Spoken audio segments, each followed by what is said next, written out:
Hello everybody and welcome back to another video!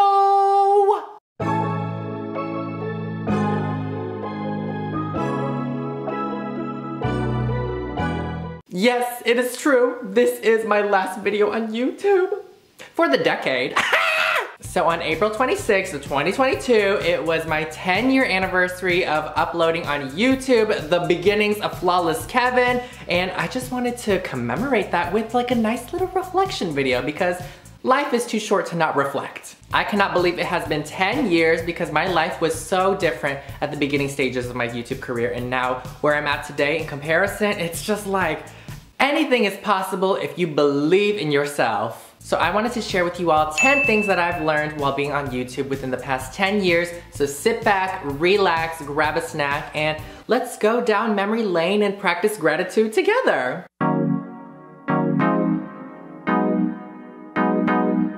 First and foremost, my first video ever was actually not even uploaded on YouTube, it was actually uploaded on Facebook. Long story short, it was a storytime video about a bullying incident that had happened to me, and I wanted to share my insight and my key takeaways from that experience in hopes of inspiring and empowering people into being their true authentic selves. It got such positive reception from people that went to my school, people at other schools, even parents, and so I kept creating advice videos and posting it on Facebook, and eventually somebody says, "Kevin, why don't you just upload it on YouTube?" And thus FlawlessKevin was born. If you don't know the story, for the longest time I wanted it to be called FearlessKevin because I love Taylor Swift, I'm a Swiftie at heart, and at the time, Fearless came out and all that good stuff, so I was like, that makes sense with who I was as a person, being brave and confident who I was, but I think the username was like taken on Instagram, and I wanted the same username everywhere because look at my like marketing brain back in the day. Also at the time I was watching Gigi Gorgeous, which is a trans YouTuber, and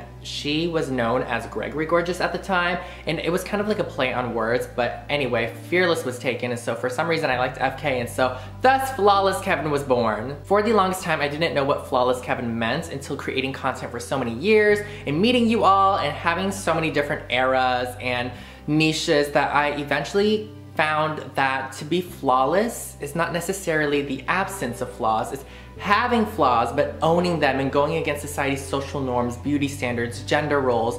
And so that's why at the end of my videos I say to be flawless is to be yourself. I've had so many different eras, it's almost like I'm a music artist like Taylor Swift having like 1989, Red, Reputation, all that stuff. And so I had like high school era, which is when I was just creating content for fun, and then eventually it transformed into a passion of mine and then transitioned into straight versus gay era with my straight twin brother Aiden and LGBT beginnings there. Segueing into my BTS K-pop era, that was a fun time, and I feel like a lot of you found me from that era, which let me know which era you found me in. And now the most recent one would be Homophobes Reacts, and so I'm having so much fun creating comedic LGBT plus content in hopes of educating yet entertaining you all at the same time. And what I found out is that regardless of whatever content that I was making, whether it was makeup, beauty, fashion, LGBT, K-pop, anime, that the message of being true to yourself resonated through and through. So who knows what FlawlessKevin will look like in the next decade. All I know is that I will be passionate about whatever I do, and the messaging of being true to yourself and being yourself will be resonated throughout the rest of my career. Now let's get into the 10 things that I've learned in the past decade while being on YouTube. First being that you have to be passionate. Growing up, I thought I wanted to be a pharmacist at one point because I was good at chemistry and like it made a lot of money, but I really did not have a passion for it. And so even though, yeah, it would be very secure financially at the end of it all, I just was not passionate about that. And so I decided to pursue content creating and video creation. And so for me, it worked out for the better because I genuinely am a firm believer that if you are passionate about something, it will happen, it will work out no matter what. So if you want to do art and your family is against that because, you know, artists don't make a lot of money, which time changes, you know what I mean? Like YouTube was not a thing back then, but now everybody wants to be an influencer, and so I think just stick it through, be passionate, and at the end of the day, life is too short, do what makes you happy, and you will be successful because of your passion. The next thing that I've learned is to be flexible. You can apply this to anywhere in life, but if you ever feel stagnant and you ever feel like you are plateauing, why not try something new? With my career, for example, I started making Bethany Moda-esque videos, like the morning routine videos, and then it transitioned to the straight versus gay skits, and then the K-pop videos, makeup tutorials, and now what I do now. And I think that you have to constantly reinvent yourself, not only because it will give you something exciting to work on, but as human beings, we're just naturally always going to be evolving. Which segues into the next one, which is change is not bad. Oftentimes I see YouTubers changing, evolving, growing as a person and creator, and people saying, oh, I miss the old Kevin, I miss this content, I miss that. Well, at the end of the day, like, you're not the same person you were when you watched, you know, my makeup tutorial era either. And so I feel like it would be a disservice to myself to stay the same person that I was in 2017 and not allowing myself to grow creatively in other areas of my life. And if someone truly misses that era, it's on the internet. You could always go back and watch that and binge it. It's there for you. I have lots of it. But at the end of the day, everybody's gonna continue to grow and change whether you like it or not. And it's not a bad thing because we're changing for the better, and as we continue to age and gain new experiences, we're just becoming a more sickening version of ourselves. Next lesson I've learned is to be patient. I feel that oftentimes we want overnight success because we live in this society where we have instant gratification, whether it be likes, followers, views, but nothing is overnight. You have to be patient. You cannot overanalyze the analytics because that's just gonna stress you out and give you anxiety. I think you should just honestly be in the moment, be in the present, practice gratitude, and be grateful for the journey that you're currently on and the journey that you've been through, and see how far you've come. I mean, if I gave up because I was like, oh, I'm not gaining this many followers fast enough, then I wouldn't be where I am today in my own house. That I think is a really big accomplishment that I bought with my content creating money. And so I think that being patient and trusting the process is the way to go. Which comes to my next lesson, trusting the process. There was a moment in time on Instagram where I lost over 100,000 followers. I was creating beauty content, and eventually like the beauty boy era kind of died down because of Dramageddon. And I also just fell out of love with creating makeup looks every day. And so I kind of just switched it up, and eventually the algorithm changed and people started to leave. And at one point I went from 550K followers on Instagram all the way down to like 416K, which is a shock within a year and a half or so. I never let that stop me, and eventually I was flexible and I evolved and created new things that I was passionate about, and I was patient and I trusted the process, and I am now back from 416K back to 564K followers on Instagram, and not many people can say that they can do that. So just because you have a dip in your career, in your journey, doesn't necessarily mean that it's the end. If anything, it's a part of your journey, so trust the process. It will help you grow and be a better version of you. Future you will thank you.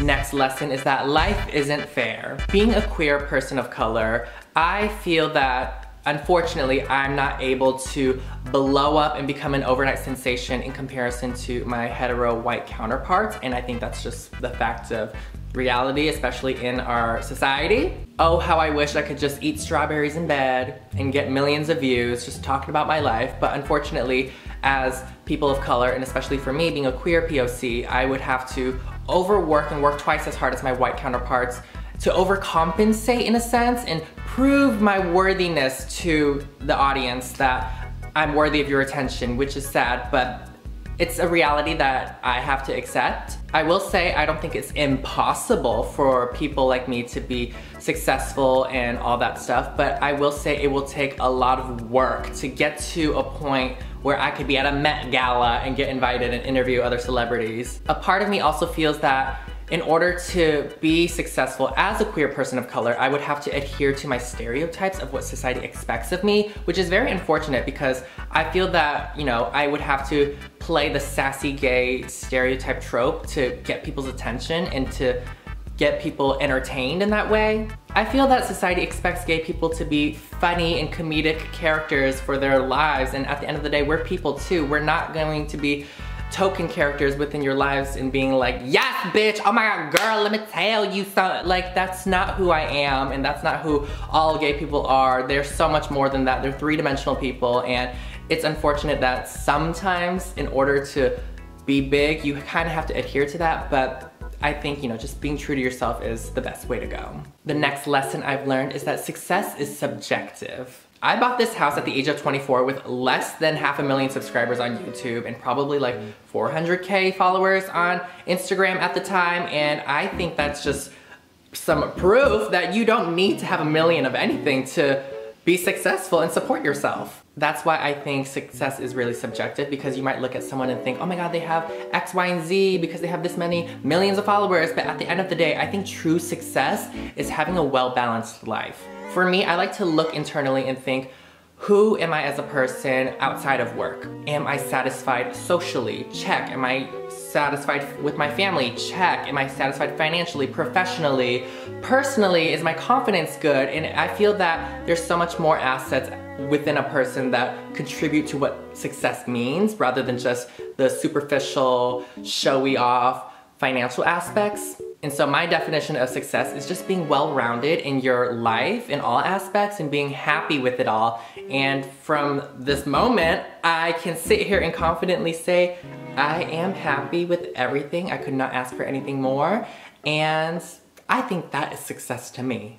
Next is that comparison is your enemy. We're human, it's natural to compare ourselves, but oftentimes I'll spend a little too much time on social media and I'll think, why did this person just start last year and they have more followers than me? That's unfair. I've been in this game for a decade, all that stuff. And again, life isn't fair, but at the end of the day, success is subjective. And so just because somebody has X, Y, and Z doesn't necessarily mean that you're a failure or you're doing something wrong. Everybody has their own journey and path, and I think that's the best way to go about it. I've had friends who have millions of followers who aren't as happy internally with certain things, and so just because they might have millions of followers doesn't necessarily mean that they're happy outside of that. And so I think that's why we shouldn't really be comparing ourselves, because everybody's journey is different. You don't know what people are going through, and I think the only person you should be comparing yourself to is your past self. This next lesson is to listen to your gut. This can mean a lot of different things. Listening to your gut when you think a video idea is bad or you think it's gonna not do well. Listening to your gut when you meet certain people maybe in your industry and they smell a little fishy, if you know what I mean. Being in this industry for a decade, I've met all types of people, big, small, and I've had a handful of people who are just so not authentic and so disingenuous. But I do not surround myself with those types of people anymore, and they can go off and do whatever they want. They can, you know, blow up and be successful and have lots of views and followers, but at the end of the day, I know my character and I would never treat somebody the way that these people have treated me in the past. And so I think that taking yourself out of that situation, especially when you feel it in your gut right away, and surrounding yourself with positive people is the most important thing. And the last and most important lesson is to be yourself. At the end of the day, you're watching me because of me, you know? And I feel that that's the best part of this all, is that you somehow relate to me, or you somehow find an aspect of myself that resonates with you, and that means a lot. Growing up, I was an outcast. Remember, my first video ever was a bullying story, and so the fact that you can find some type of relatability or some type of connection with me, it just makes me feel not so alone anymore. Younger Kevin would be so proud to see how far he's come, and it's because I've been authentic to myself, talking about what I want to talk about, being interested in things that I want to be interested in, and finding people that are like-minded as well. And I think that's the best part of this job, is that I get to meet so many of you at pride parades, at meet and greets, at anime conventions, K-pop conventions, at boba shops, at the mall when I'm shopping. It just warms my heart to know that I've touched your hearts. It's so wild to take a moment right now and reflect, because I remember being in college and I hit 7,000 subscribers, and I was like, oh my god, I hit 7,000 subscribers. And I was sharing that moment with my friend in the library in college. I remember that so clearly.